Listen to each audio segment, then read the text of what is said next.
नमस्कार दोस्तों and welcome back to my channel जहां आपको मिलता है सिर्फ और सिर्फ एंटरटेनमेंट। और आज मैं लाया हूं इंपीरियल प्लैनेट शी-हल्क। तो यार वीडियो पे नए हो तो वीडियो को लाइक कर देना और चैनल पे नए हो तो सब्सक्राइब कर देना।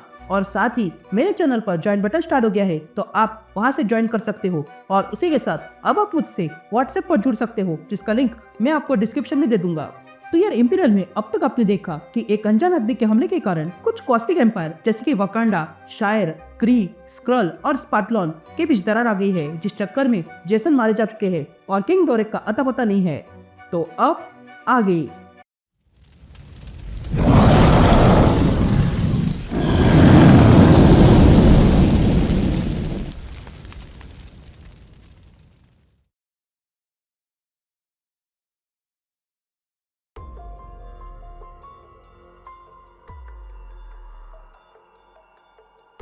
ऑल राइट गैंग, तो इशू की शुरुआत में हम शी-हल्क को देखते हैं जो गुस्से से किसी से कहती है, ये शांति का समय होना चाहिए था।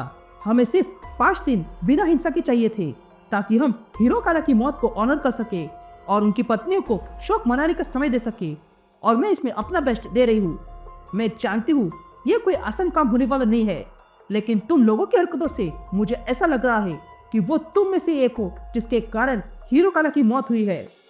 ये कहते हम देखते हैं कि शी-हल्क जिनसे कह रही थी वो थी जूनो, हीरो काला की ओरिजिनल वाइफ, फिर थी मायरन, हीरो काला की दूसरी वाइफ, फिर थी थॉर्न, तीसरी वाइफ, फिर थी एल्रा, 5वीं वाइफ, और फिर थी ओवा की 4थी वाइफ।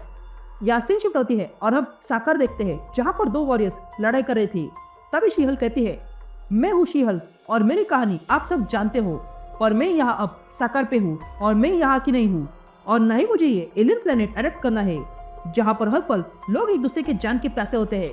पहले तो यहाँ का एटमॉस्फेयर मेरे अंदर की बुराई को बाहर ला रहा था, और दूसरी बात यह है कि यहाँ का ग्रेविटेशनल चेंज मेरी पाचन शक्ति को बिगाड़ रहा है, और तीसरी बात यह है कि मैंने अपनी पूरी लाइफ जस्टिस को दी है ताकि सिस्टम बना रहे।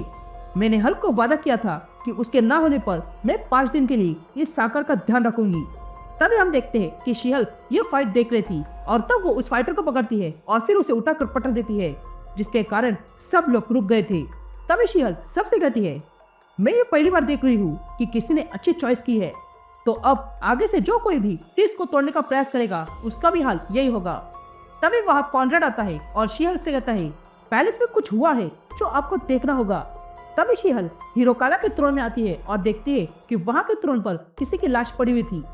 तभी कॉनरेड शी-हल्क से कहता है, इसका नाम एलिस्टर स्टोन है और ये हीरो काला का पॉलिटिकल एडवाइजर था। जिस पर शी-हल्क कहती है, मुझे यहाँ पर कोई पॉलिटिकल स्ट्रेटेजी दिखाई नहीं दे रही है।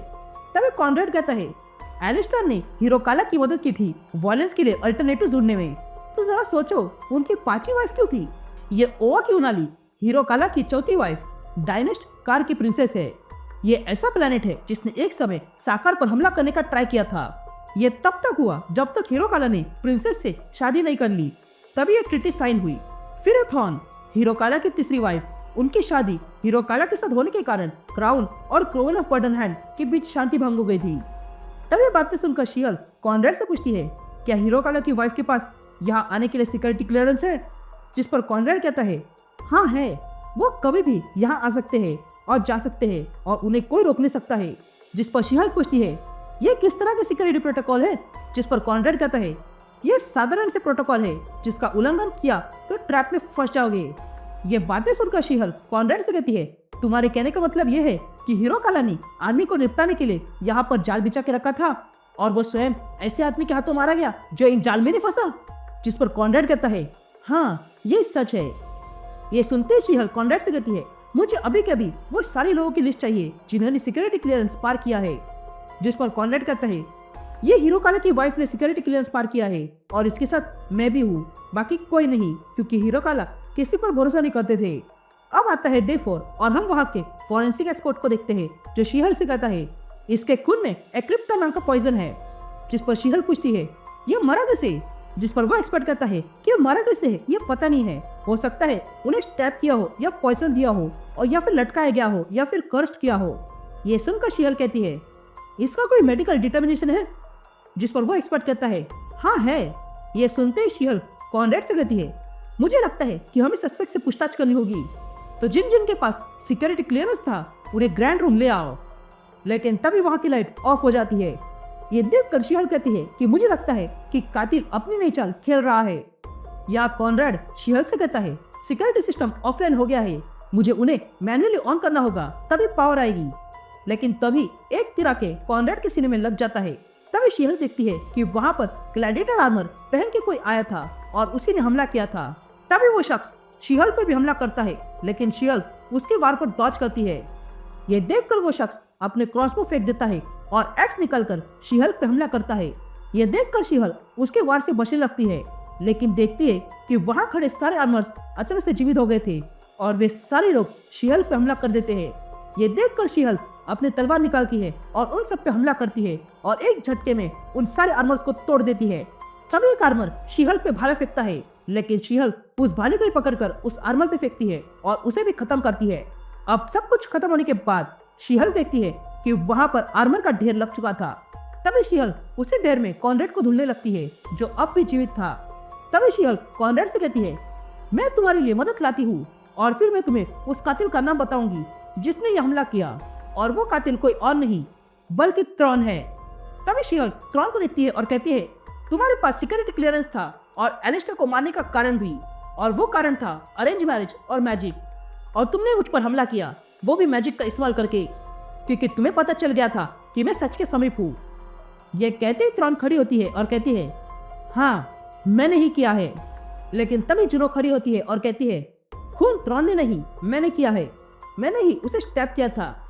लेकिन तभी एल्ड्रा खड़ी होती है और कहती है खून मैंने किया है और मैंने ही एक्लिप्टा नाम का जहर दिया था।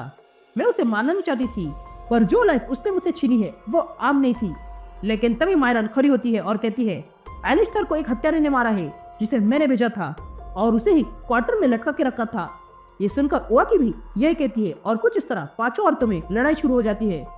ये देखकर शी हल्क को गुस्सा आता है और वो सबको रोकती है और कहती है बस बहुत हो गया, तुम सब ने एलिस्टर को मारा है इसलिए तुम सबको अरेस्ट किया जाता है।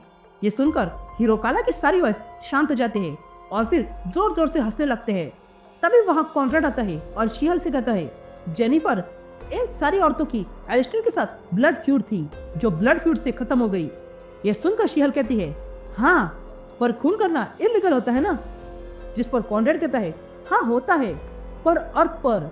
ये सुनकर शी हल्क कहती है कि अगर ऐसा है तो मेरा टाइम इन्वेस्टिगेशन में बर्बाद क्यों किया, जिस पर कॉन्ट्रैक्ट कहता है मुझे लगा था कि तुम्हें इसमें आनंद आएगा इसलिए सब कुछ किया था, लेकिन तुम इन्हें मार सकती हो और हल्क की बनाई शांति को तोड़ सकती हो।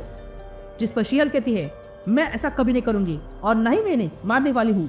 जिस पर कॉन्ट्रैक्ट कहता है एक बात याद रखना, तुम अर्थ से आई हो, जो रूल्स तुमने बनाए थे वो अर्थ के हैं लेकिन ये साकार है। तभी हमें शी हल्क की आवाज सुनाई देती है जो कहती है मेरा यहाँ कोई फ्यूचर नहीं है, 5 दिन में हल्क वापस आ जाएगा और फिर फाइनली मैं इस जगह से बाहर निकल पाऊंगी।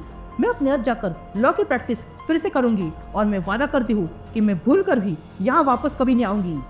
ये कहते हम देखते हैं कि 5वां दिन हो चुका है और 6वां दिन खत्म होने को आया है, पर फिर भी हल्क की कोई खबर नहीं है। ये देखकर शी हल्क को गुस्सा आता है